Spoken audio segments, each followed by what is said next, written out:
যে দেখতে পাচ্ছেন চাচা কিন্তু হাই লাগানোর প্রস্তুতি নিচ্ছে। রস কি পরিমাণের হয়? রস সেঞ্চুরি নাই না হারে নাই, কেবল রেহে দিতেছি ওই 3-4 গাইস, অবশেষে আমরা চলে এলাম সেই ভাইরাল খেজুর বাগানে। এখন আছি মানিকগঞ্জ জেলার হরিরামপুর উপজেলার ভাদিয়াখোলা সেই ভাইরাল খেজুর বাগানে। এই দেখতে পাচ্ছেন আমি কিন্তু এখন খেজুর বাগানের মাঝখানে দাঁড়িয়ে আছি। আজকে এই বাগানটা সম্পূর্ণ ঘুরে ঘুরে আপনাদের একটু দেখাবো। আশা করি ততক্ষণে সবাই আমার এই নগর ক্রিয়েশন ফেসবুক পেজের সাথেই থাকবে।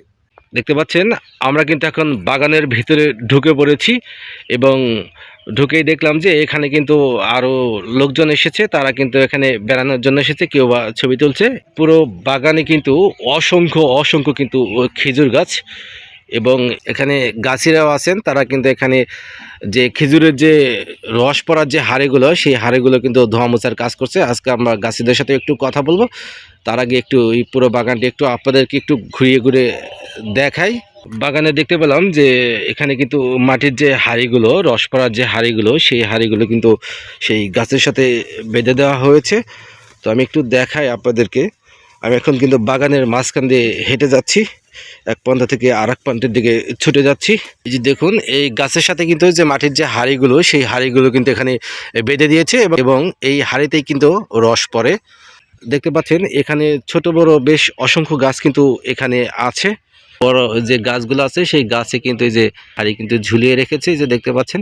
তো এখানে দেখতে পেলাম যে যিনি গাছি আছেন তিনি কিন্তু এখানে যে মাটির যে হাড়ি পাতিলগুলো সেগুলো কিন্তু ধোয়া মোছার কাজ করছেন। কাকা, এখানে তো আপনি গাছ কাটেন না, এটা কি আপনি কন্ট্রাক্ট নিছেন না কেমনি? আমি কিনে নিছি।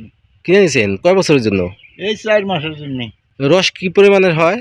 রস সেঞ্চুরি নাই না হারে নাই, কেবল রেহে দিতেছি ওই 3-4 3-4 হয় না? তাতে এখানে শুনলাম যে অনেক পর্যটক বলে আসে, অনেকে রস খাইতে আসে। সবাইকে রস খাইতে পারে এখানে এসে? না না, আমরা রস খাওয়াই না, ওই বিক্রি করি না। তাই এই যারা খাইতে আসে তারা অন্য মানুষের কাছ থেকে খাইতো, চিনি চিনি গুলাইয়া গুলাইয়া পানি দিয়ে বেচতো। বাগানালা মানা করে দিছে, চলে গেছে। এখন আর রস কাউকে ওই আপনি কারো কাছে রস বিক্রি করেন না? না না না। এটা কি জ্বালায়া তারপরে কি গুড় বানান? গুড় বানাই। আপনার বাসা কোথায় কাকা? জিটকা সর্দারপাড়া। জিটকা সর্দারপাড়া না? ও আচ্ছা আচ্ছা। এই সবগুলা গাছ কি কাটেন একদিনে? একদিনে কয়টা গাছ কাটেন? দুইজনে মোটামুটি 40-45টা। দুইজনে মোটামুটি 40-45টা কাটেন না? ও আচ্ছা আচ্ছা। দেখতে পাচ্ছেন খেজুর গাছে হাড়ি ঝুলানোর জন্য চাচা কিন্তু গাছের মাথায় উঠে যাচ্ছে এবং সেখানে কিন্তু এই গাছটাকে একটু কেটে তারপর সেখানে কিন্তু হাড়ি লাগাবে। যে দেখতে পাচ্ছেন চাচা কিন্তু হাড়ি লাগানোর প্রস্তুতি নিচ্ছে। তো আজকে একটু ভাইরাল সেই খেজুরের বাগানের দৃশ্যটি আপনাদের সাথে একটু শেয়ার করলাম। আশা করছি ভিডিওটি সবার ভালো লাগবে। সবাই ভালো থাকবেন, সুস্থ থাকবেন। আল্লাহ হাফেজ।